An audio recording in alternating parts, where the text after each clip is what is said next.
Hello guys, आज का हमारा टॉपिक है the data interpretation. Now data interpretation important topic है, इंपॉर्टेंट इन द सेंस ये इकलौता मैथ्स का ऐसा टॉपिक है जिसपे सेट पे क्वेश्चंस बनते हैं, मतलब सेट वाइज क्वेश्चंस बनेंगे। लाइक आपके एग्जाम में 5 क्वेश्चन का सेट आ गया या फिर 6 क्वेश्चन का सेट आ गया, तो एक बार ही अगर आपको मतलब डायग्राम अगर समझ में आ गया, मतलब जो डेटा दिया है, जो डेटा प्रेजेंट करा गया है, वो डेटा अगर एक बार ही समझ में आ गया तो 5 के 5 क्वेश्चन इजी बन जाते हैं। ठीक है, मैं एक और आपको एडवाइस करना चाहूंगा इस चैप्टर को सॉल्व करते वक्त। आपको कभी भी 5 के 5 क्वेश्चन एग्जाम में सॉल्व नहीं करने हैं। वो एक क्वेश्चन जरूर उसमें हार्ड डालता है। वो हार्ड जो क्वेश्चन होता है वो जनरली एवरेज टॉपिक से होता है, बिकॉज एवरेज में आपको सबका सम करना पड़ेगा, उसका फिर नंबर ऑफ नंबर से उसको डिवाइड करना पड़ेगा। तो यही तरीका है एवरेज फाइंड करने का। तो वो एवरेज के क्वेश्चंस काफी लेंथी होते हैं, तो try to skip the average questions. Ratio proportion के आपको क्वेश्चन सबसे पहले चूज करने हैं, जिसमें पूछा जाएगा कि what is the ratio, what is the percentage. Percentage का क्वेश्चन आपको सबसे पहले पिक करने हैं। परसेंटेज और रेशियो ऐसे दो टॉपिक हैं जिसपे क्वेश्चंस अगर आते हैं तो वहां पे मतलब करीब 2 से 3 क्वेश्चंस आपको मिल जाएंगे। तो 2 से 3 क्वेश्चन ये वाले सबसे पहले आपको चेक करने हैं। फाइन। और डेटा इंटरप्रिटेशन जो है सारे चैप्टर्स का मिक्सअप है, मतलब ऑल द चैप्टर्स नहीं, जैसे परसेंटेज हो गया, रेशियो प्रोपोर्शन हो गया, एवरेज हो गया, तो सारे चैप्टर्स इस टॉपिक को करने से पहले आपको अच्छे से आने चाहिए। बेसिकली मैं गाइड करूंगा कि परसेंटेज अच्छे से कर लेना, बिकॉज परसेंटेज का बहुत ज्यादा यूज है इसमें। ठीक है, तो एक बारी मैं बेसिक आपको बता देता हूं परसेंटेज का। ठीक है, बाकी परसेंटेज का चैप्टर जरूर कर लेना इस टॉपिक को स्टार्ट करने से पहले। You have to do a percentage chapter. ठीक है, तो बेसिक एक बारी बता देता हूं कि किस तरीके से परसेंटेज ग्रोथ निकालते हैं या फिर वगैरह वगैरह। भाई मैंने कहा, ठीक है, मैंने कहा कि ए की सैलरी 200 रुपीज है। फाइन, ए की सैलरी 200 रुपीज है और बी की सैलरी 300 रुपीज है। ए की सैलरी 200 रुपीज है, बी की सैलरी 300 रुपीज है। तो मैंने आपसे पूछा कि ए की सैलरी बी से कितने परसेंट कम है। भाई यहां से 2 क्वेश्चन बन सकते हैं। एक मैं क्वेश्चन आपसे पूछ रहा हूं कि ए की जो सैलरी है वो बी से कितने परसेंट कम है। तो कम का मतलब क्या हो गया? अभी यहां पे आपको दिखाई देता है 100 कम है, भाई 100 कम है।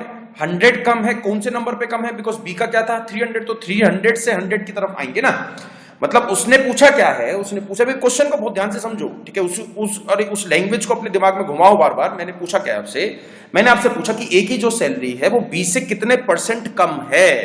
तो कम तो 100 है ना, तो 100 जो कम है वो 300 पे कम है, मल्टीप्लाई क्या हो जाएगा 100। तो ये कट गया 00, 100/3, 1/3 मैंने आपको बताया था क्या हुआ करता था, 33.33% जो परसेंटेज चैप्टर में।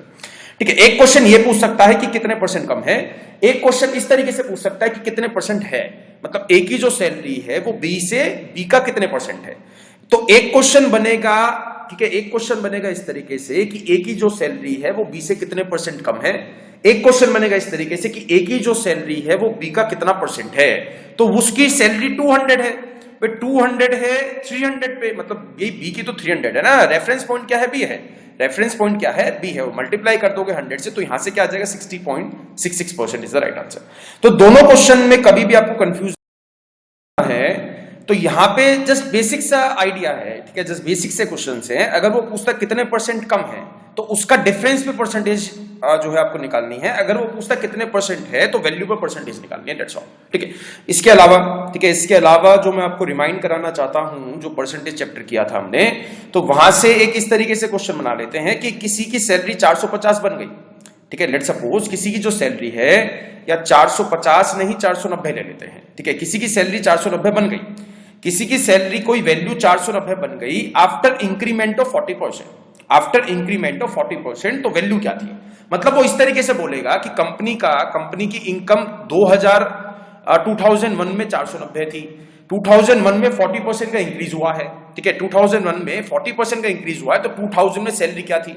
तो 2001 में 40% इंक्रीज होने का मतलब क्या हो गया? आपको 490 में से 40% कम नहीं करना है, बिकॉज ये जो 40% इंक्रीज हुआ है ये 2000 वाली एक्सपेंडिचर पे हुआ है। मतलब 2000 वाला जो एक्सपेंडिचर था उसको 40% से बढ़ाने के बाद क्या मिला है आपको? 490 मिला है। तो 490 का 40% निकाल के उसमें से कम नहीं करोगे, तो यहां पे जो भी 2000 में एक्सपेंडिचर था, लेट सपोज x था, तो x का 140% किसके बराबर आ जाएगा? 490 के बराबर आ जाएगा। ये 140 फंडा, ये जो 140 वाला फंडा है ये सिंपल है, कोई ज्यादा हार्ड नहीं है। कोई भी वैल्यू अगर 40% से बढ़ाओगे तो आपको उसका 140% निकालना है। अगर कोई भी वैल्यू 30% से बढ़ाओगे तो मेरे को उसका 130% निकालना है। तो दिस इज द कॉन्सेप्ट। अगर कोई भी वैल्यू मैं 20% से कम करूंगा तो मेरे को उसका 80% निकालना है, दैट्स द कॉन्सेप्ट। तो यहां पे मैंने x को 40% से बढ़ाया तो 490 बना है, तो x का 140% किसके बराबर हो गया, 490 के बराबर। तो यहां से x की वैल्यू जब सॉल्व करोगे तो क्या आ जाएगी, 350। तो यहां पे 350 था। मैं जस्ट आपको एक वार्निंग मतलब देना चाहता हूं, ये छोटी छोटी गलतियां नहीं करनी है, ठीक है। ये जो छोटी छोटी गलतियां हैं, 490 में से 40% 490 का कम नहीं करोगे। x को 40% से बढ़ा के कौन सा नंबर मिला है, 490, तो x की वैल्यू क्या आ जाएगी, 350 is the right answer. Fine guys, तो ये बेसिक आपको समझ में आ चुका है, अच्छे से समझ में आ चुका है। अब कुछ क्वेश्चन ट्राई करते हैं। तो मैंने आज की क्लास में सारे ही क्वेश्चन ट्राई करे हैं, ठीक है। सारे ही क्वेश्चन आपके सामने जो है सॉल्व करेंगे, हर एक टाइप का भाई, जो टाइप आ चुके हैं, हार्ड से हार्ड भी करेंगे, इजी से इजी भी करेंगे, ठीक है। तो फर्स्ट क्वेश्चन स्टार्ट करते हैं। तो इस वाले क्वेश्चन में उसने बोला कि एक स्टूडेंट्स के, ठीक है, एक स्टूडेंट ने 8 बैंक के पेपर दिए हैं, मतलब बैंक एग्जाम दिए हैं। Assume all bank PO exam contain 3 sections, यानी कि 3 सेक्शन है, English, quant and the reasoning part, ठीक है। सेक्शनल कट ऑफ के बारे में उसने अभी इनिशियली कुछ बात नहीं करी है, तो वो क्वेश्चन में दे भी सकता है, सेक्शनल कट ऑफ नहीं भी दे सकता है, बट इस वाले क्वेश्चन में नहीं दिया है, ठीक है। उसके बाद ओवरऑल कट ऑफ उसने दे दी कि ओवरऑल कट ऑफ एग्जाम 1 की क्या है, 56 है। ओवरऑल कट ऑफ एग्जाम 2 की क्या है, 62 है एंड सो ऑन। और उसके जो मार्क्स आए हैं वो ये हैं, मतलब उसके जो मार्क्स आए हैं, जो टोटल स्कोर आया वो क्या है, 54, 59, 63 एंड सो ऑन, ठीक है। तो कट ऑफ उसको क्लियर करनी पड़ेगी, ओवरऑल कट ऑफ क्लियर करनी पड़ेगी, वो तभी एग्जाम क्लियर कर सकता है। फाइन, एक चीज तो क्लियर है, वो तभी एग्जाम क्लियर कर पाएगा जब उसकी कट ऑफ से ज्यादा नंबर होंगे। तो इन how many bank PO exams did he clear the cut off, तो कट ऑफ से ज्यादा जो है मार्क्स कौन कौन से एग्जाम में उसकी, ये आपको निकालना है। तो 1 में तो नहीं है, सेकंड में भी नहीं है, थर्ड में भी है, थर्ड में है, फोर्थ में नहीं है, 57, 59 नहीं है, 60 मांगे थे 64 आए हैं, ये सही है।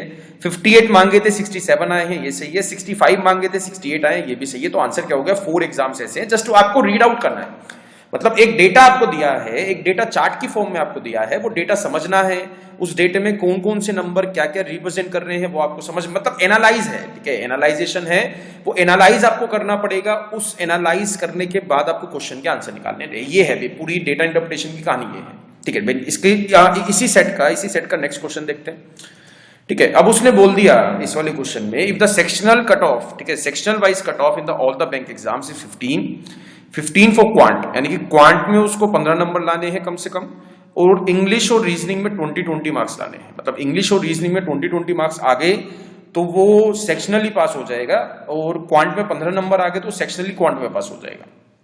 Then in how many bank exam did he clear all the cut off. तो इस वाले क्वेश्चन में बच्चे बहुत डाउट पूछते हैं, सर ओवरऑल कट ऑफ भी पास होना जरूरी है या नहीं है। भाई उसने कहा नहीं है, ठीक है, बट उसने जो लास्ट क्वेश्चन मैंने कराया था, जो इसकी स्टेटमेंट थी, जो इनिशियल क्वेश्चन की स्टेटमेंट थी, उसमें तो कहा था ना भाई बच्चा पास तभी होगा जब वो कट ऑफ क्लियर करेगा। तो वो बार बार हर क्वेश्चन में नहीं बोलेगा, ठीक है। तो बाय डिफॉल्ट आपको मान के क्या चलना है कि ओवरऑल कट ऑफ भी क्लियर करानी है, और सेक्शनल कट ऑफ क्वेश्चन में दी है तो क्वेश्चन के हिसाब से उसकी क्लियर करानी है, ठीक है। तो क्वांट पकड़ लेते हैं यहां से। क्वांट अगर देखते हो तो क्वांट की कट ऑफ उसने एग्जाम 2 में क्लियर करी है, मतलब क्वांट में उसको 15 नंबर तो चाहिए। तो 15 या 15 से ज्यादा नंबर आ गए तो वो वाला एग्जाम क्वांट की तरफ से क्लियर है। तो एग्जाम क्लियर कब होगा, जब ये तीनों, मतलब जब ये चारों कट ऑफ क्लियर कराएगा, जब वो चारों के कट ऑफ क्लियर करेगा, तब कहीं जाके उसका मैं कह सकता हूं कि ये वाला एग्जाम क्लियर हुआ है। जैसे इंग्लिश में अगर उसके 20 से कम नंबर आए तो वो मतलब बाकी सेक्शन मैटर करते नहीं है। इंग्लिश में कम आ गए, एक भी सेक्शन में कट ऑफ क्लियर नहीं हुई, तो वो एग्जाम क्लियर नहीं हुआ है, ठीक है। तो यहां पे क्वांट का देख लेते हैं कौन कौन से एग्जाम्स में उसने क्वांट की कट ऑफ निकाल दी। भाई ये 17 आ गए तो एग्जाम 2 में निकाल दिया, और यहाँ पे 17 आ गए, 19 आ गए, 20 आ गए। तो बाकी सब में तो 12, 11, 14, 13 है ना, तो 15 से कम है। तो 15 से कम है तो कट ऑफ क्लियर नहीं करी है, तो एग्जाम 2, 3, 4, 5 उसने क्लियर नहीं करे हैं। मतलब वो कर ही नहीं सकता है जब उसने क्वांट में नहीं करे हैं।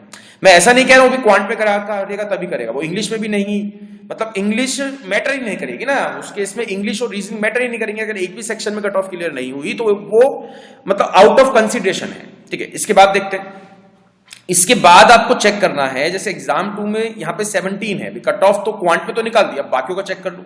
भाई इंग्लिश में भी उसने क्लियर कर दिया बिकॉज यहाँ पे 24 है, 20 चाहिए थे। रीजनिंग में वो रह गया बिकॉज यहाँ पे 20 चाहिए थे, उसके 18 है, तो एग्जाम 2 नहीं आया, ठीक है।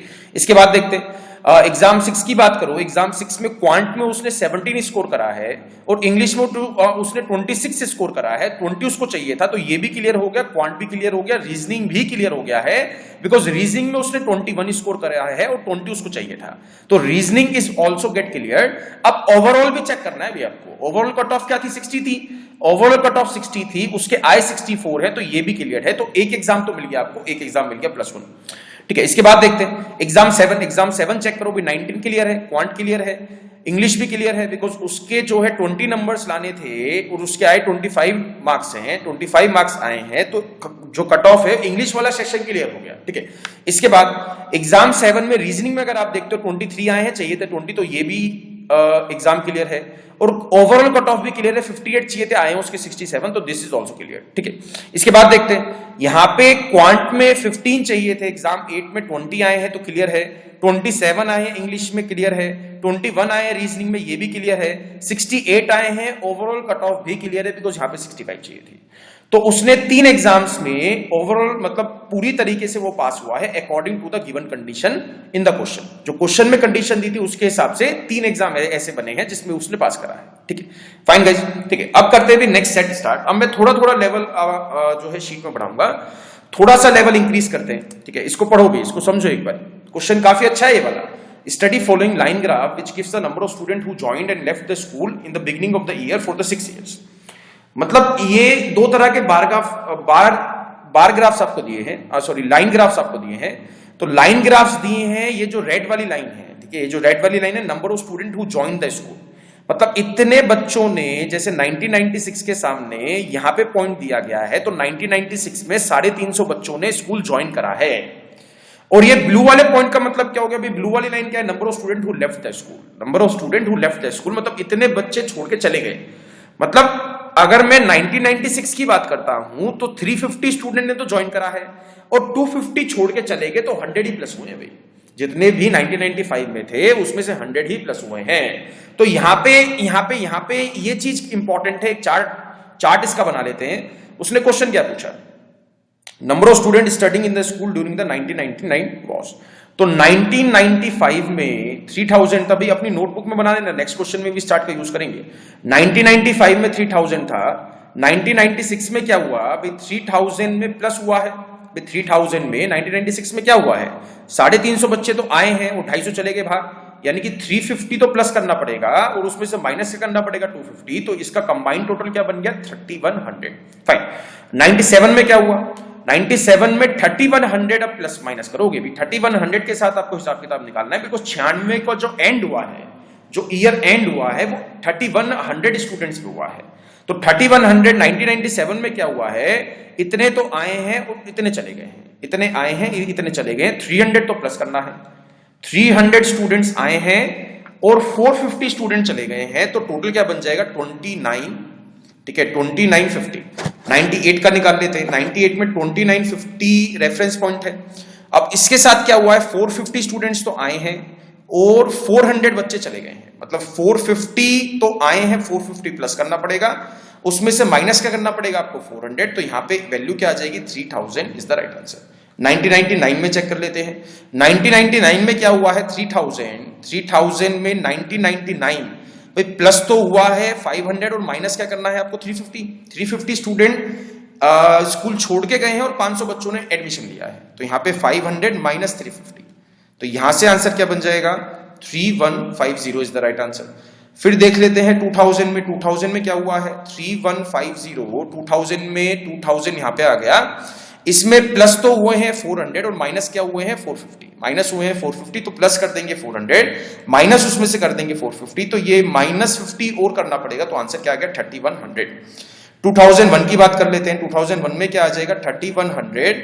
2001 में क्या हुआ है, 550 ने स्कूल ज्वाइन करा है और 450 स्कूल छोड़ के चले गए हैं, 550 स्टूडेंट्स आए हैं और माइनस से कर दोगे 450, तो यहां से आंसर क्या बन गया 3200 इज द राइट आंसर। तो ये चार्ट इंपॉर्टेंट था भाई इस क्वेश्चन में। मैं ये नहीं कहूंगा कि कैलकुलेशन बहुत ज्यादा थी या बहुत ज्यादा कुछ हार्ड क्वेश्चन पूछा गया है ना, चार्ट इज इंपॉर्टेंट। ठीक है, चार्ट आपको समझने में दिक्कत आ सकती है, सर ये लाइनें क्या चल रही है, तो इसको मैं लाइन ग्राफ बोलता हूं। ठीक है, now this is a kind of line graph, तो वो कैसे भी फॉर्म में डेटा आपको दे सकता है।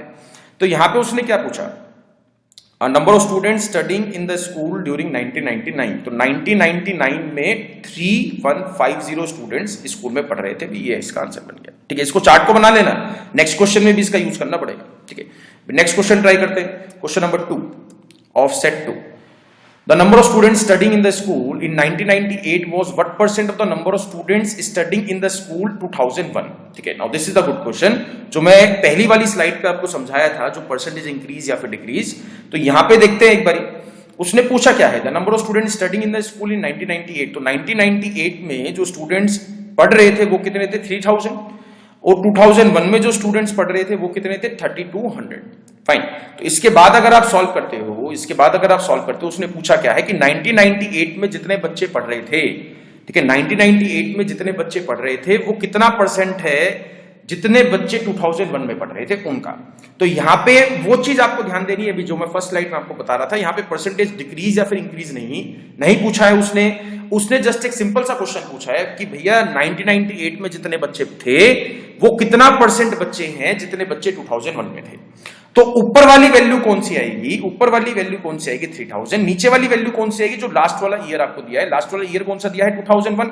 तो 2001 वाली वैल्यू आ जाएगी, यहाँ पे मल्टीप्लाई कर दोगे 100 से, तो ये 00 से 00 कट जाएगा, तो ये आसपास आपको अंदाजा मिल सकता है। ठीक है, जैसे 32 मल्टीप्लाई 100 करता हूं तो 3200 बन जाता है। तो मेरे को 3000 तक जाना है, तो 3000 तक जाना है, तो अगर मैं 3200 का 10% उसमें से कम करता हूं तो 320 कम करना पड़ेगा। ठीक है, 320 कम कर दोगे तो वो 3000 से कम बन जाएगा। तो थोड़ा सा फालतू प्लस करना है, तो जो भी आपको ऑप्शन दिख गया जो 92 93 के आसपास है वो आपके लिए सही आंसर बन जाएगा भी। तो वो ऑप्शन कभी भी इस टाइप के क्वेश्चंस में वो अप्रॉक्स नहीं देगा। ठीक है, वो आसपास नहीं देगा कि 92 भी दे दिया, 93 भी दे दिया, 93.25 भी दे दिया, 93.75 भी दे दिया, हो सकता है दे दे, बट 99% क्वेश्चन में वो इसी तरीके से दूर दूर देता है। 90 फिर 92 दे देगा, फिर 95 दे देगा, फिर 98 दे देगा, इस तरीके से। तो एग्जैक्ट वैल्यू अगर निकालोगे तो इसकी आ जाएगी 93.75% इज द राइट आंसर। तो यहां से इस तरीके से अप्रोक्सीमेशन चल सकता है कि 3200 का अगर मैं 10% कम करता हूं तो 320 कम करना पड़ेगा। तो थोड़ा सा जो है मतलब कम भी हुआ है, मेरे को 3200 से 3000 तक आना है। ठीक है, 3000 तक आना है, तो उसमें अगर आप देखते हो तो 92 93 के आसपास वैल्यू बैठ जाएगी। अप्रोक्सीमेशन आपको लगाना है थोड़ा सा ऑप्शन को देख के। ठीक है, एक बार क्वेश्चन नंबर 3 देखते हैं। Among the given years, the largest number of students joined the school. Easy है, आपको चार्ट में चेक करना है। ठीक है, चार्ट में जो सबसे ज्यादा बच्चे आए हैं वो कौन से साल में आए हैं, 2001 में आए हैं। वो तो यहां से भी आप चेक करके बता सकते हो। फाइन गाइस, तो ये वाला फंडा आपको समझ में आया। ठीक है, ये वाला बेसिकली मैं चार्ट की प्रैक्टिस करा रहा हूँ। क्वेश्चन तो इसमें बहुत टाइप के बन सकते हैं, वो परसेंटेज इंक्रीज भी पूछ सकता है, वो परसेंटेज डिक्रीज भी पूछ सकता है। तो मैंने एक टाइप कराया है, ये टाइप आपको समझना है, ये टाइप अपने दिमाग में आपको रखना है कि हाँ भी ऐसा भी एक क्वेश्चन बन सकता है इंक्रीज या फिर डिक्रीज का। ठीक है, नेक्स्ट टाइप स्टार्ट करते हैं, set 3। Now this is a circular, ठीक है, सर्कल ग्राफ। ठीक है, सर्कुलर ग्राफ, इसमें दिया है spendings of the country on the various sports, यानी कि एक कंट्री है वो कितना खर्चा कौन कौन से स्पोर्ट पे करती है वो आपको दिया गया है। Study the graph carefully and answer the question given below it. तो यहाँ पे डिग्री है, तो सबसे पहले मैं बता देता हूं कि डिग्री को परसेंटेज में कैसे कन्वर्ट करते हैं। भाई जैसे मेरे को 90 डिग्री को परसेंटेज में कन्वर्ट करना है। ठीक है, 90 डिग्री को परसेंटेज में कन्वर्ट करना है, तो 90 को डिवाइड किससे करोगे, 360 से, और मल्टीप्लाई किससे कर दोगे, 100 से। तो दिस इज द परसेंटेज। तो इसको परसेंटेज बनाने का तरीका ये है, भाई 360 बनता है कंप्लीट। क्यों भाई 360 बनता है कंप्लीट में से मेरे को 90 डिग्री चाहिए, भाई यही मतलब हुआ ना। अभी मैं जस्ट एग्जांपल दे रहा हूं, क्वेश्चन 1 का मैंने आंसर नहीं निकाला है, मैंने जस्ट आपको एग्जांपल दिया कि 90 डिग्री को अगर मेरे को परसेंटेज में कन्वर्ट करना हो तो कैसे करेंगे। ये 90 पे चला गया 4 पे और ये कट जाएगा 25, तो 25% इज सेम एज 90 डिग्री। जब सर्कल में 90 डिग्री भी बोल सकते हो, 25% भी बोल सकते हो। ठीक है, बेस वैल्यू चेंज हुई है। परसेंटेज के केस में मैं जो है 25, परसेंटेज के केस में बेस क्या आता है 100, और डिग्री के केस में बेस क्या आता है 360। अगर आप देखते हो तो फ्रैक्शन सेम है, 90 जो है 360 का 1/4 हुआ, 90 डिवाइडेड बाय 360 क्या हो गया 1/4, और यहां भी 25% भी क्या होगा 1/4। ठीक है, तो ज्यादा फर्क नहीं है, जस्ट एक मतलब यहां पे जैसे क्वेश्चन पूछा था कि व्हाट इज द परसेंट, तो परसेंट के केस में आपको इस तरीके से सॉल्व करना है। ठीक है, तो एक बार अब आंसर निकाल देते हैं इसका। What percent of total spending is spent on the tennis? तो टेनिस पे कितना खर्चा हुआ है, कितने परसेंट खर्चा हुआ है, तो टेनिस पे जो खर्चा हुआ है वो हुआ है 45 डिग्री।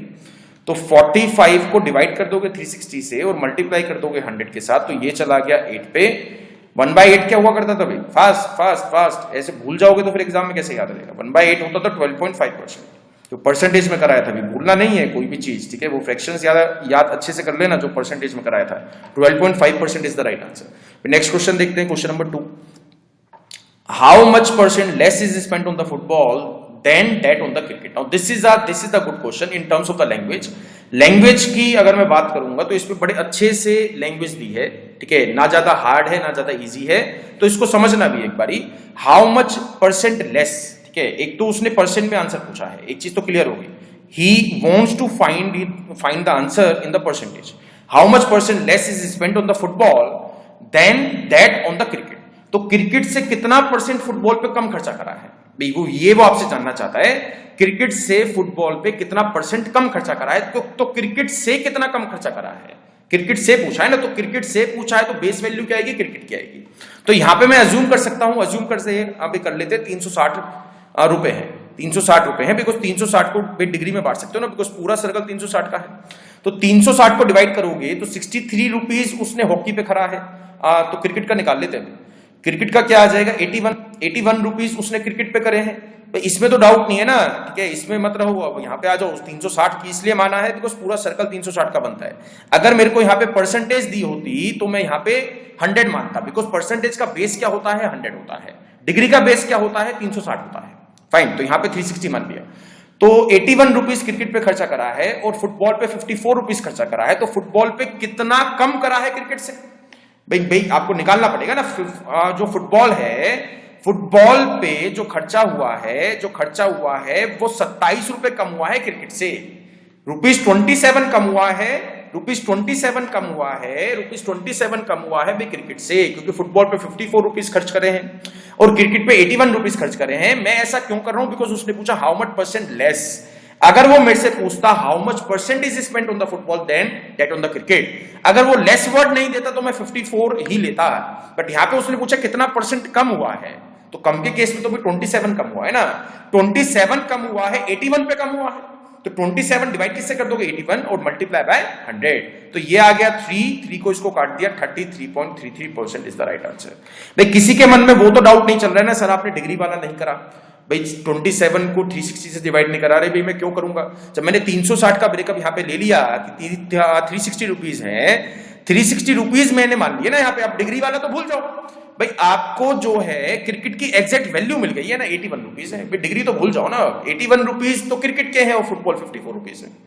ये चीज समझ में आई मैंने यहाँ पे क्यों करा है? 100 क्यों नहीं माना? बिकॉज परसेंटेज में नहीं दिया था। अगर यहाँ पे 81% दिया होता तो मैं इसको 100 लेता। टोटल जनता क्या मानता? 100। अगर डिग्रीज में आता है तो आपको जो अज्यूम करना है वो 360 करना है। परसेंटेज में दिया होगा ब्रेकअप तो अज्यूम क्या करना है? टोटल जनता जो अज्यूम करनी है या टोटल रुपीज जो अज्यूम करने हैं वो आपको 100 रुपीज अज्यूम करने हैं। फाइन, ठीक है। Next part, if the total amount spend on the sports during the year, यहां पे जो है भी कितनी जीरो है इसमें, ठीक है? ये हो जाएगा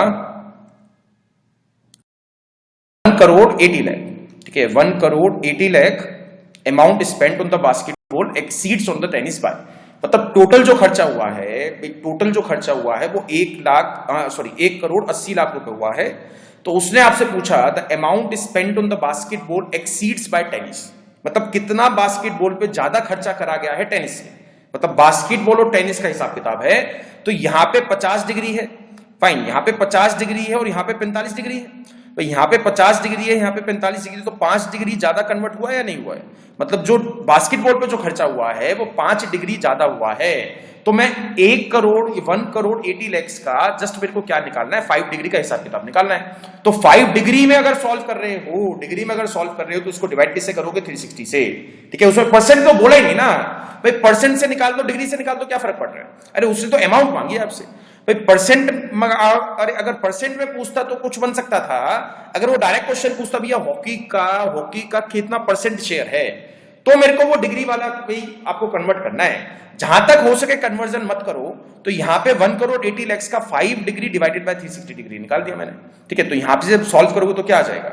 यहां से सॉल्व करोगे तो ये वैल्यू क्या आ जाएगी? 2500, ठीक है? क्योंकि ये कट जाएगा 500, ठीक है, तो ये कट गया 500 मल्टीप्लाई 5 क्या हो गया 2500 रुपीज जो है वो बास्केटबॉल पे ज्यादा खर्चा हुआ है। ठीक है, 25 रुपीज जो है वो बास्केटबॉल पे ज्यादा खर्चा हुआ है आपके टेनिस से। चीज समझ में आई या नहीं? तो इजी सा क्वेश्चन था, ठीक है, इजी सा सेट है। तो यहां से अपने इस वाले सेट से क्या सीखा कि डिग्री को कन्वर्ट कैसे करते हैं। ठीक है, next question, next set basically set 4th start करते हैं। नाउ दिस इज इंपॉर्टेंट, इसको मैं कहूंगा अब थोड़ा सा लेवल बढ़ाते हैं। Now this is important.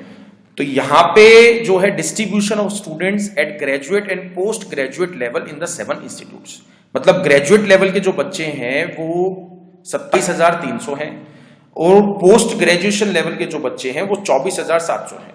तो 27,300 लोगों का ब्रेकअप दिया है कि कौन कौन से कॉलेज में है। एम में 17% है, एन कॉलेज में 12% है, पी कॉलेज में 12% है, क्यू कॉलेज में 13% है, एंड सो इसी तरीके से पोस्ट ग्रेजुएट लेवल का भी आपको जो है ब्रेकअप दिया गया है। 24,700 स्टूडेंट्स का ब्रेकअप इस तरीके से दिया गया है। अभी एस में 21% है, आर में 14% जो है बच्चे हैं, क्यू में 13% स्टूडेंट्स हैं, पी में 12% स्टूडेंट्स हैं, एंड सो फाइन। तो डेटा आपको समझ में आया, ठीक है, चार्ट आपको समझ में आया, तो इस पे क्वेश्चंस बनेंगे बिहार।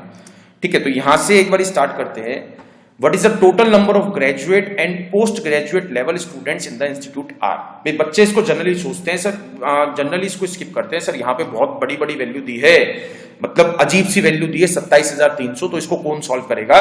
तो यहाँ पे क्या करना है आपको, आर के स्टूडेंट्स निकालने हैं, मतलब दोनों इंस्टीट्यूट से आर पिक करना है, आर यहां से पिक करना है और आर यहां से पिक करना है। मतलब ग्रेजुएट लेवल के भी स्टूडेंट्स निकालने हैं और पोस्ट ग्रेजुएट लेवल के भी स्टूडेंट्स निकालने हैं, दोनों को प्लस करना है आर के। तो यहां पे 27,300 का मल्टीप्लाई क्या कर दूंगा 17%, बिकॉज ये मेरे पास आ गए ग्रेजुएट लेवल के स्टूडेंट्स। पोस्ट ग्रेजुएट के क्या आ जाएंगे 247,24700 मल्टीप्लाई क्या करोगे आप 14%। तो यहां पे एक फंडा आप सीखेंगे यूनिट डिजिट। ठीक है, यूनिट डिजिट हम कैसे यूज कर सकते हैं, यूनिट डिजिट का कॉन्सेप्ट हम कैसे यूज कर सकते हैं आंसर फाइंड करने में। भाई यहां पे एक तरीका तो ये है कि इसको मल्टीप्लाई करो, इसको मल्टीप्लाई करो, फिर प्लस कर दो। एक तरीका ये है खाली यूनिट डिजिट निकाल लो, जो मैंने नंबर सिस्टम 2 में आपको बताया था। तो यूनिट डिजिट निकालने का मतलब क्या हो गया, यहाँ पे 3 है, यहाँ पे 7 है, तो 7 मल्टीप्लाई 3 क्या हो गया 1, मतलब 21। तो यूनिट डिजिट क्या मिल जाएगी आपको 1। मतलब इस वाले पार्ट की यूनिट डिजिट निकालनी है जस्ट आपको, तो यूनिट डिजिट क्या आ गई 1। इसी तरीके से यहाँ पे 7 है, यहाँ पे 4 है, तो 7 4 जा क्या हो गया 28, तो यूनिट डिजिट क्या आ गई 8। तो यूनिट डिजिट को ही प्लस करोगे तो क्या बनना चाहिए भी आंसर 9। मतलब 9 आंसर बनने का मतलब क्या हो गया कि मतलब जो भी आंसर होगा उसकी लास्ट जो डिजिट होगी, जो आंसर एंड होगा वो 9 पे एंड होगा। अभी इसका मतलब ये हुआ ना भाई, यहाँ पे 1 है, यहाँ पे 8 है, प्लस कर दो कि 9 आ जाएगा। तो जो भी आंसर होगा उसका लास्ट नंबर क्या होगा 9। ऑप्शन चेक कर लो भाई, यहाँ पे 0 है, नहीं हो सकता, 6 है, नहीं हो सकता, 6 है, नहीं हो सकता, 9 दिया है, तो ऑप्शन नंबर डी यूज कर लो। Fine guys, in most of the cases 99% cases में जैसे ऑप्शन अगर नन ऑफ दीज दिया है तो नन ऑफ दीज नहीं होता है, जिसमें यूनिट डिजिट 9 मिल गई है वही आपका आंसर है। तो अगर आपको रिस्क लेना है तो रिस्क जो है डी ऑप्शन के साथ लेना है, हमेशा नन ऑफ दीज के साथ कभी भी आपको रिस्क नहीं लेना है। नन ऑफ दीज कोई मतलब 2-3% एक क्वेश्चन का आंसर निकलता है। अगर मैं 200 क्वेश्चंस की बात करूंगा तो 200 क्वेश्चंस में से कोई 2-3 क्वेश्चन का आंसर नन ऑफ दीज आता है भाई, ज्यादा क्वेश्चंस का नहीं आता है। ठीक है, तो यहाँ पे यूनिट डिजिट वाला आपको समझ में आया। मैंने क्या करा है 1 + 8 कर दिया, क्या आ गया 9 आ गया। तो जो भी आंसर होगा भाई, उससे पहले क्या है उसके बाद में क्या, उसके बाद में तो खैर नहीं आएगा, उससे पहले क्या है उससे मतलब ही नहीं है, उससे पहले कौन सा नंबर आएगा उससे मतलब ही नहीं है। जस्ट आपको you need to concentrate on the last digit. तो लास्ट डिजिट क्या आ गई मेरे पास 9, तो जिसमें भी 9 है वही आंसर बन सकता है भाई, बन सकता है, मैंने आपसे कहा है बन सकता है। अगर यहां पे 2 ऑप्शन में 9 आ जाता है तब आपको सॉल्व करना पड़ेगा, अभी उसका कोई ऑप्शन नहीं है, fine. But in most of the cases वो ऐसा खाली वो एक ही ऑप्शन में देता है, जो यूनिट डिजिट आती है वो 9 एक ही ऑप्शन में देता है। ठीक है, एक बार सेकंड क्वेश्चन ट्राई करते हैं। What is the ratio between total number of students studying at postgraduate and graduate levels respectively from Institute S? तो यहाँ पे ग्रेजुएट लेवल जो स्टूडेंट्स हैं वो 27,300 है।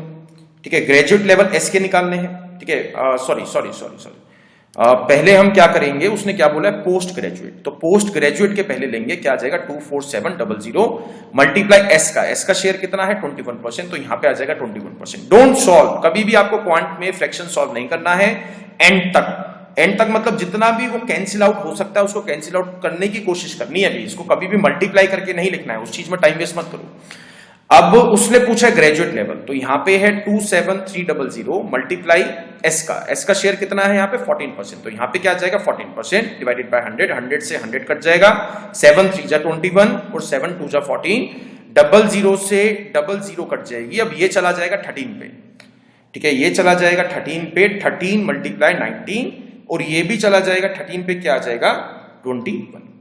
अब इसको काट देंगे 7 पे तो आंसर क्या आ गया 19 और 7 2 जा क्या हो गया 14, 19:14 is the right answer, option number D is correct. तो यहां पे एक चीज ध्यान रखना भी, जो पहले उसने दिया है ऊपर वही लेना है, ठीक है, यहां पे उसने 14:19 भी दिया है आंसर, ठीक है, बट ऐसा नहीं कर सकते हो कि सर हाफ मार्क्स दे दो, मतलब रेसिप्रोकल की ही तो गलती है। 19:14 आपका आंसर था, मेरा 14:19 आया है तो हाफ मार्क्स दे दो, ऐसा नहीं होता है, गलत तो गलत, तो इसके मार्क्स मिलेंगे नहीं आपको, फाइन गाइस, चाहे आपने क्वेश्चन सही निकाला है बट क्वेश्चन में ये चीज समझ लेना, पोस्ट ग्रेजुएट पहले दिया है तो ऊपर पोस्ट ग्रेजुएट लेके ही क्वेश्चन स्टार्ट करो, ग्रेजुएट बाद में लेके स्टार्ट करो, ठीक है। इसका क्वेश्चन नंबर 3 एक बार चेक करते हैं, same chart, total number of students studying at the post graduate level from institute NNP, तो पोस्ट ग्रेजुएट की बात कर रहा है तो 24700 का मेरे को यूज करना है।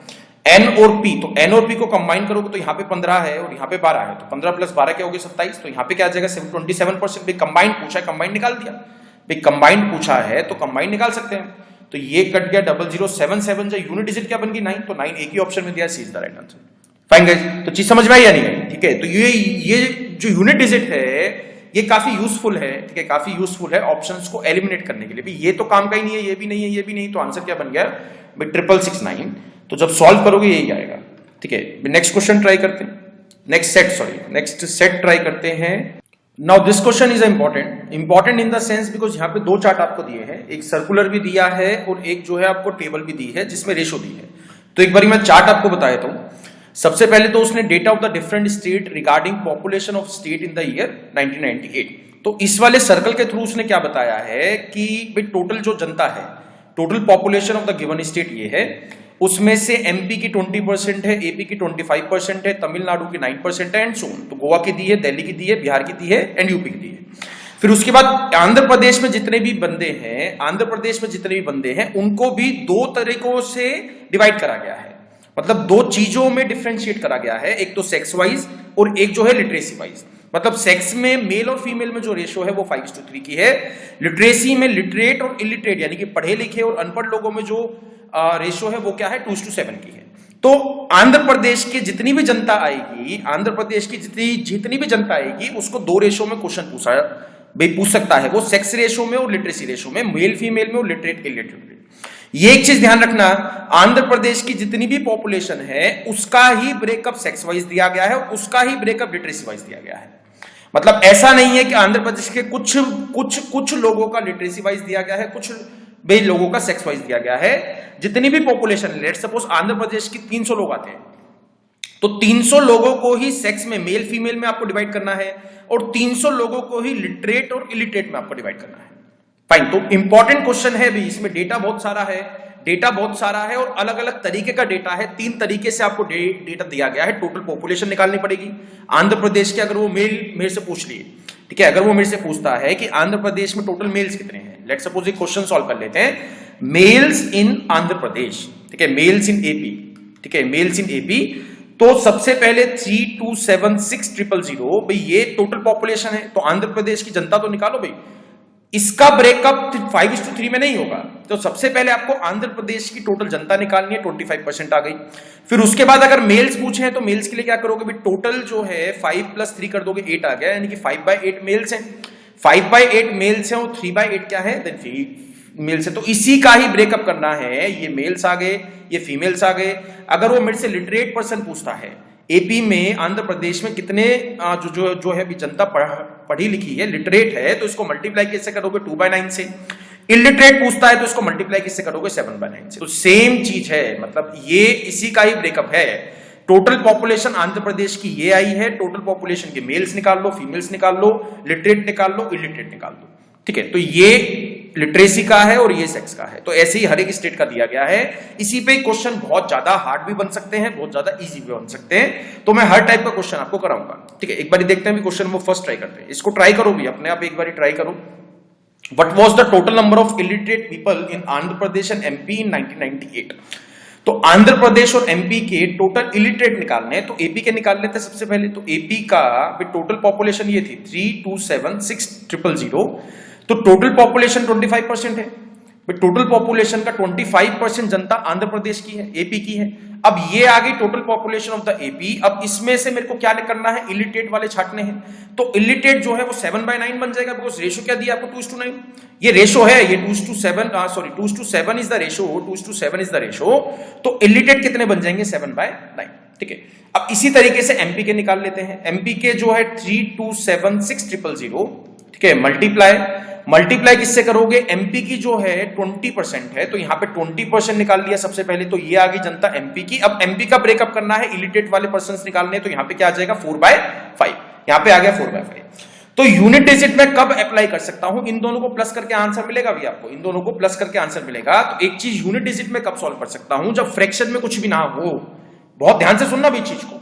यहां पे 00 से 00 काट दी, यहां पे 00 से 00 काट दी, मतलब किसी भी केस में, चाहे एमपी का केस हो चाहे एपी का केस हो, डिनोमिनेटर में कुछ भी नहीं चाहिए।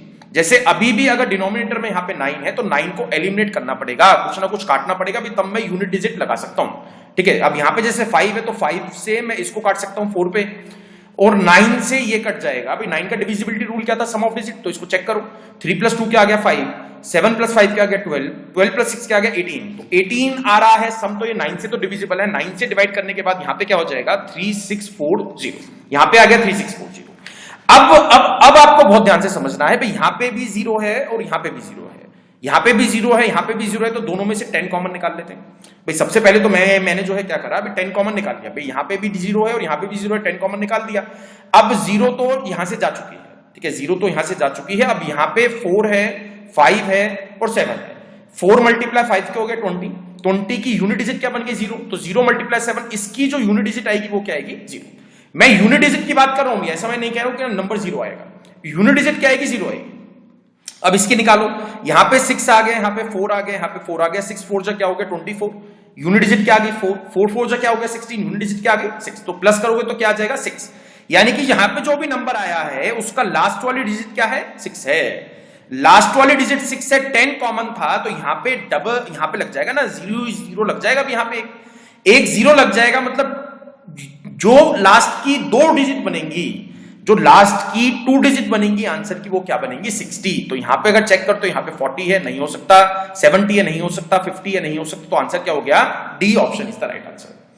चीज समझ में आई या नहीं है, ठीक है, ये बहुत ध्यान से समझना है आपको। जब मैंने 0 बाहर निकाल लिया, 10 तो बाहर ही निकाल लिया ना, 10 तो बाहर निकाल दे। कोई भी नंबर है, कोई भी नंबर यहाँ पे उसको मल्टीप्लाई करोगे 10 के साथ, तो 0 एक्स्ट्रा बन जाएगी ना यहाँ पे भाई, 6 तो रहेगा ही रहेगा। अगर लेट सपोज मैं एग्जांपल दे देता हूं, यहाँ पे 126 आया, मल्टीप्लाई 10 करोगे तो क्या आ जाएगा 1260, तो लास्ट में क्या मिल गया 60।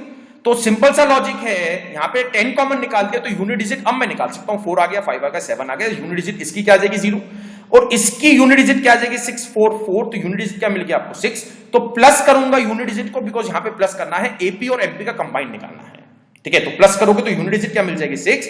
तो जो भी ब्रैकेट के अंदर नंबर आया है उसकी लास्ट वाली संख्या क्या है, लास्ट वाली जो डिजिट है वो क्या है 6 है। मल्टीप्लाई करोगे 10 के साथ तो क्या बन जाएगा 60, यानी कि लास्ट की 2 डिजिट क्या मिल गई आपको 60। तो answer is D option is the right answer. चीज समझ में आई या नहीं है। ये क्वेश्चन थोड़ा सा डिफिकल्ट है, जो बच्चे जिसको समझ नहीं पाते हैं। एक तो इसका चार्ट हार्ड है और ऊपर से क्वेश्चन भी हार्ड डाल दिया, तो दिस इज द ट्वाइस, ठीक है, ये जो है दुगना काम करा दिया उसने।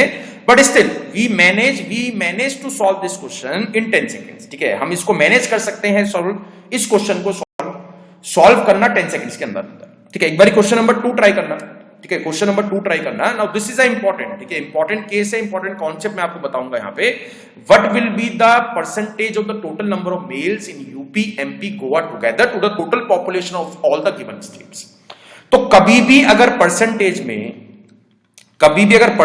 में या रेशो में क्वेश्चन पूछा जाएगा, कभी भी अगर परसेंटेज में या रेशो में क्वेश्चन पूछा जाएगा, तो टोटल जनता मान लो 100 है भैया, इसको मान के सॉल्व नहीं करना है। इसको मानोगे तो बहुत लंबा चला जाएगा अभी क्वेश्चन, 2 घंटे में एक ही क्वेश्चन कर पाओगे आप। तो इसको जनता माननी नहीं है, जनता क्या माननी है 100 माननी है। कब मान सकते हैं, जब परसेंटेज में क्वेश्चन पूछा जाए या फिर रेशो में क्वेश्चन पूछा जाए। परसेंटेज पूछा जाए या रेशो पूछा जाए तो 100 मान लो जनता। तो यहां पे यूपी एमपी और गोवा के आपको मेल्स निकालने हैं, तो मेल्स एक बार कैलकुलेट करते हैं। टोटल यूपी के निकाल लेते हैं सबसे पहले, तो टोटल जनता 100 है। 100 है टोटल पॉपुलेशन, टोटल पॉपुलेशन में जो यूपी का पार्ट है वो कितना है 15%, तो इसको मल्टीप्लाई किससे कर देंगे 15%, तो ये आ गई यूपी की टोटल पॉपुलेशन। अब इसमें से आपको मेल्स निकालने हैं, मेल फीमेल में आपको डिवाइड करना है, आपको डिफरेंशिएट करना है। तो यूपी कहां गया? यूपी आ गया यहाँ पे, रेशो क्या मिल गया आपको 3:2, तो 3:2 मेल्स और फीमेल में रेशो है, तो यहाँ पे इसको मल्टीप्लाई किससे कर देंगे 3/5 से, बिकॉज 3/5 क्या बन जाएंगे मेल्स। तो ये 100 से 100 कट गया, ये कट गया 3 पे, तो यूपी में मेल्स कितने आ गए 9 आ गए 100 के हिसाब से। ठीक है, मैं ऐसा नहीं कह रहा हूं भी 100 जनता है, जनता तो यही है, जनता तो यही है, बट फर्क नहीं पड़ेगा ना, because we are talking about the percentage, we have to find the percentage, percentage आपको निकालनी है। इसके बाद देखते हैं एमपी करनी, इसी तरीके से निकाल दो, एमपी की टोटल पॉपुलेशन निकाल दो, 100 का एमपी का शेयर कितना है 20%, तो यहां पे आ गया 20%। अब एमपी में जो मेल और फीमेल में रेशो है वो क्या है 3:1 है, तो इसको मल्टीप्लाई किससे कर देंगे 3/4 से, तो ये कट जाएगा 5 पे, 5 3 जा क्या हो गया 15। फाइन, अब इसी तरीके से निकालना है गोवा का, तो यहां पे 100 है, 100 गोवा की पॉपुलेशन कितनी है अभी 12% of the total population, total population हमने क्या मानी है 100, तो 100 का 12% निकाल दिया, तो ये आ गई गोवा की पॉपुलेशन, मल्टीप्लाई किससे करोगे, गोवा के बीच में रेशो क्या दी है आपको 3:5, तो यहां पे क्या आ गया 3/8, तो 100 से 100 कट जाएगा 12 3 36, तो 36 डिवाइडेड बाय 8 करना है, तो 32 तो डिविजिबल है ही भी 8 से। अब इस चीज को पढ़ लेना, ठीक है, इस चीज को सीख लेना यहां से, 36 को डिवाइड कैसे करेंगे 8 से और पॉइंट में आंसर कैसे निकालेंगे। But 32 is divisible by 4/8, but 32 जो है वो 8 से जा सकता है 4 पे, ठीक है 4 पे जा सकता है, बट यहाँ पे 36 है तो 4 ज्यादा है, तो 4 को डिवाइड करोगे 8 से तो क्या आ जाएगा 0.5, तो यहाँ पे क्या आ गया 0.5, प्लस करोगे तो क्या आ जाएगा 28.5, यानी कि 28.5 are the males from 100 population. भाई टोटल पॉपुलेशन तो 100 थी ना, उसने क्या पूछा together to the total population of all the given states, ठीक है, सॉरी 28.5 नहीं आएगा यहाँ पे 27.5 आएगा, ठीक है, तो यहाँ पे क्या आ गया 27.5, तो उसने पूछा जितने भी मेल्स हैं इन 3 स्टेट्स में, यूपी में, एमपी में, गोवा में, वो टोटल पॉपुलेशन का भाई कितना परसेंट है, तो 27.5 मेल्स हैं, 27.5 मेल से, तो 27.5 is what percent of 100, because total population मैंने क्या मानी है 100, मल्टीप्लाई किससे कर दोगे 100 से, because we are talking about the percentage, percentage में आंसर आपको निकालना है, 100 से 100 कट गया 27.5% इज द राइट आंसर।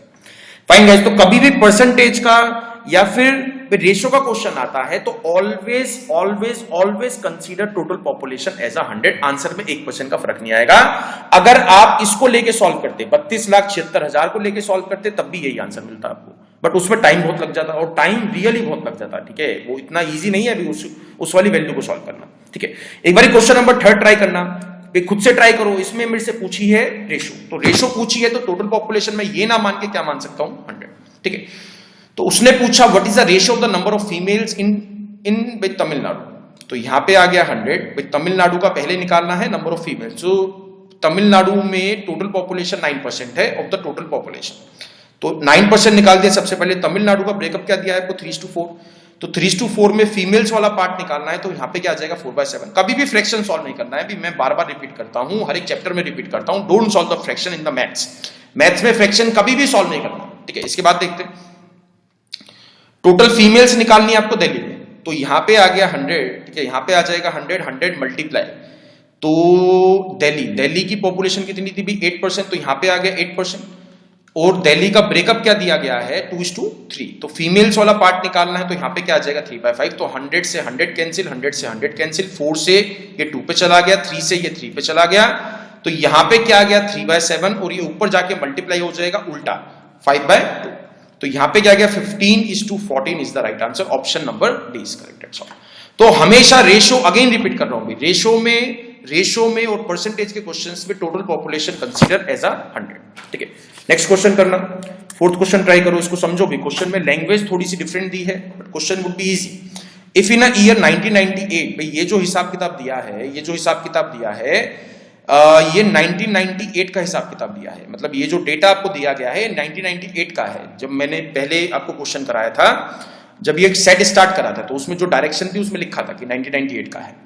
1998 में क्या हुआ है, there was an increase of 10% in the population of the UP, मतलब 1998 में जो पॉपुलेशन है वो 10% से बढ़ी थी का मतलब क्या हो गया, जितनी भी 1997 में पॉपुलेशन थी उसमें 10% का इजाफा हुआ है, उसमें 10% का इंक्रीज हुआ है, तो 1998 की पॉपुलेशन मिली है। सेम यहां पे दिया है 12% इन the population of MP, MP की पॉपुलेशन में 12% का इंक्रीज हुआ था, जो भी 1997 में पॉपुलेशन थी उसका 12% इंक्रीज करोगे तो क्या मिल जाएगा आपको, 1998 की पॉपुलेशन मिल जाएगी। ठीक है, then what was the ratio of the population of the UP and MP, ratio पूछा है तो कंसीडर इज एट 100, भाई इसको भूल जाओ, 32 लाख को भूल जाओ, तो यहां पे 100 ले लेते हैं। 1998 में दोनों स्टेट्स की निकाल देते हैं। ठीक है, ये यूपी है और ये एमपी है। ठीक है, 1998 में यूपी की क्या बन जाएगी, 1998 में यूपी की आ जाएगी, 100 लेते हो तो यूपी का जो शेयर है वो क्या है, 15% है, तो यहां पे 100 का 15% निकालोगे क्या आ जाएगा, 15। अब ये जो 15 आया है, ये जो 15 आया है 1997 में जो भी पॉपुलेशन थी उसका 10% इंक्रीज करने के बाद आया है, तो 10% इंक्रीज करने का मतलब क्या हो गया, यू नीड टू फाइंड 110%। भाई मैंने बताया था आपको, परसेंटेज में भी बताया था, और अभी जब ये आपको चैप्टर स्टार्ट कराया था तब भी ये चीज मैंने बताई थी कि 10% इंक्रीज करने का मतलब क्या हो गया, आपको उसका 110% निकालना है। You need to find 110%। जितनी भी 1997 में पॉपुलेशन थी, लेट्स सपोज x थी, तो x का 110% यू नीड टू कैलकुलेट। तो यहां से x की वैल्यू क्या आ जाएगी, 15 मल्टीप्लाई 100 डिवाइडेड बाय 110। रेशो पूछिए तो डोंट सॉल्व इट, इसको एग्जैक्ट सॉल्व मत करो। इसी तरीके से एमपी का निकाल लेते हैं। एमपी की 1998 में पॉपुलेशन कितनी बन गई, भाई 100 में हमने माना था, तो एमपी का 20%, तो 20% 100 का निकालोगे क्या आ गई, टोटल जनता 20 आ गई। टोटल जनता जो है वो 20 निकल गई। टोटल जनता 20 है, तो लेट सपोज उसमें जो था y था, ठीक है, उसमें जो था 1997 में एमपी की पॉपुलेशन y थी, तो उसका मैंने 12% बढ़ाया है, तो मेरे को 112% निकालना पड़ेगा। 12% बढ़ाया है तो मेरे को उसका 112% निकालना पड़ेगा। तो यहां से y की वैल्यू क्या आ गई, 20 मल्टीप्लाई 100 डिवाइडेड बाय 112। तो ये आ गई y की पॉपुलेशन। ठीक है, तो ये आ गई y की पॉपुलेशन। इसको नोट डाउन करना है, इसको नोट डाउन कर लो, बिकॉज मैं इसको रब करूंगा क्योंकि मेरे को रेशियो के लिए स्पेस नहीं है यहाँ पे। ठीक है, तो इसको रब करते हैं। यूपी की 1997 में पॉपुलेशन क्या मिली थी आपको, जो अभी मैंने सॉल्व कराया था, 15 मल्टीप्लाई 100 डिवाइडेड बाय 110। एमपी में पॉपुलेशन क्या मिली थी आपको 1997 में, ये आई थी 20 मल्टीप्लाई 100 डिवाइडेड बाय 112। ठीक है, तो ये 100 से 100 कट गया, ये 5 से कट जाएगा 3 पे, 5 से कट जाएगा 4 पे, फिर और क्या कट सकते हैं अभी, 2 से कट जाएगा 55 और 2 से कट जाएगा 56, 56, और ये 4 इसको काट देगा 14 पे, 14 चला जाएगा ऊपर, यहाँ पे मल्टीप्लाई हो जाएगा, तो आंसर क्या मिल गया, 14 3 क्या हो गया 42, 42:55 इज द राइट आंसर, ये इसका राइट आंसर। ठीक है, तो यहां पे कभी भी आपको ये बड़े बड़े नंबर में नहीं फंसना है। ठीक है, तो इसको काट के 100 मान लो भी, 100 इन टर्म्स किस में मान सकता हूं भाई, मैं अगेन इसको रिपीट कर रहा हूं, 100 जो मैं अज्यूम कर सकता हूं वो रेशो के केस में और परसेंटेज के केस में मैं अज्यूम कर सकता हूं। ठीक है, नेक्स्ट सेट स्टार्ट करते हैं, सेट 6। नाउ ये सब बच्चों का डाउट रहता है, सर वो इनकम एक्सपेंडिचर पता नहीं इससे क्या डर लगता है। बहुत इजी क्वेश्चन है ये, बहुत ज्यादा इजी क्वेश्चन है, जो हमने लास्ट सेट करा था सेट 5 उससे बहुत ज्यादा इजी क्वेश्चन है। ठीक है, तो इसको समझो एक बारी। 2001 का डेटा आपको दिया है, ईयर 2001। ठीक है, ये एक फॉर्मूला दे दिया प्रॉफिट एंड लॉस निकालने का। Profit and loss is equal to income minus expenditure divided by expenditure multiply by 100। ये आपको डेटा दिया है 5 कंपनीज का, MNPQR। एक्सपेंडिचर दिया है, इनकम दिया है, एक्सपेंडिचर दिया है, इनकम दिया है इन मिलियन US$। उसका कोई मतलब नहीं है, रुपीज में ले लो या 55 ले लो, उससे कुछ फर्क नहीं पड़ेगा। ठीक है, तो ये डेटा आपको समझ में आया। ये ब्लू कलर वाला एक्सपेंडिचर है और ये ग्रीन कलर वाला इनकम है। पहले वाला एक्सपेंडिचर है, बाद वाला इनकम है। ठीक है, तो एक बार क्वेश्चन स्टार्ट करते हैं। इसमें उसने क्या पूछा, the companies M and N together had a percentage profit and loss of. ठीक है, अगर मैं M और N की कंबाइन देखता हूं तो उसकी प्रॉफिट एंड लॉस परसेंटेज क्या है, प्रॉफिट हुआ है तो प्रॉफिट परसेंटेज, लॉस हुआ है तो लॉस परसेंटेज। तो M और N का कंबाइन कर लेते हैं, M और N का कंबाइन कर लेते हैं, तो M प्लस N की इनकम निकाल देते हैं, एक्सपेंडिचर निकाल देते हैं, बिकॉज प्रॉफिट एंड लॉस के लिए तो दोनों चाहिएगा ना, अभी कितना आया है और कितना गया है। तो यहाँ पे M और N का एक्सपेंडिचर कंबाइन क्या हो जाएगा, ये ब्लू वाला प्लस कर दो, यहाँ पे 45 है, यहाँ पे 40 है। एक्सपेंडिचर क्या हो गया, एक्सपेंडिचर हो गया 45 और 40 प्लस करोगे तो क्या आ जाएगा 85।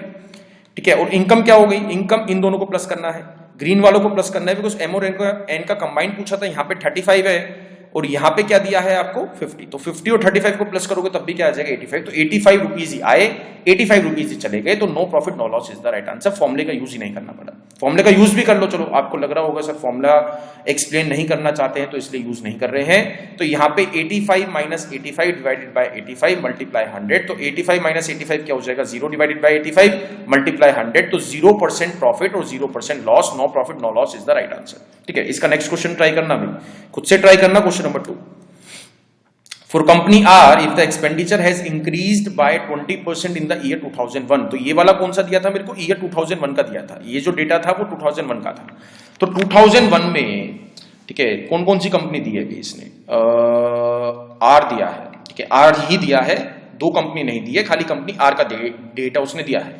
एक्सपेंडिचर जो है वो 2001 में, ठीक है एक्सपेंडिचर जो है जो 2001 में जितना भी एक्सपेंडिचर था, तो एक्सपेंडिचर 2001 में कितना था, एक्सपेंडिचर 2001 में आर का, एक्सपेंडिचर 2001 में आर का कितना था 45, तो 45 एक्सपेंडिचर था आर का 2001 में, तो 2001 में जितना भी एक्सपेंडिचर था ठीक है वो 20% इंक्रीज हुआ है। भाई चीज को समझना, वो मैं जो लास्ट वाले सेट में लास्ट क्वेश्चन करा रहा था सेम टाइप का है, मतलब आर का जो एक्सपेंडिचर था 2001 में वो 2000 में जितना भी था उसका 20% इंक्रीज होने के बाद निकला है, मतलब 2001 में 20% एक्सपेंडिचर में बढ़ोतरी हुई है, इंक्रीज हुआ है, तो जितना भी 2000 में था उसका 10% निकालोगे ना, डोंट मिस्टेक, ठीक है इसमें गलती मत करना भी, ऐसा क्वेश्चन मिल जाएगा आपको एक पक्का, ठीक है it is fix type of question. तो यहां पे जो 2001 आया है 45 का 10% 20% निकाल के आपको उसमें से माइनस नहीं करना है। अगेन रिपीट कर रहा हूं, जो भी 2000 में था उसका 120% क्या है, ये 45 है, ये है पूरी कहानी जो है वो ये है। एक्स जो भी था 2000 में जितना भी एक्सपेंडिचर था आर का उसका 120% निकालोगे तो क्या मिलना चाहिए 45%, बिकॉज इंक्रीज जो हुआ है वो 2000 पे हुआ है।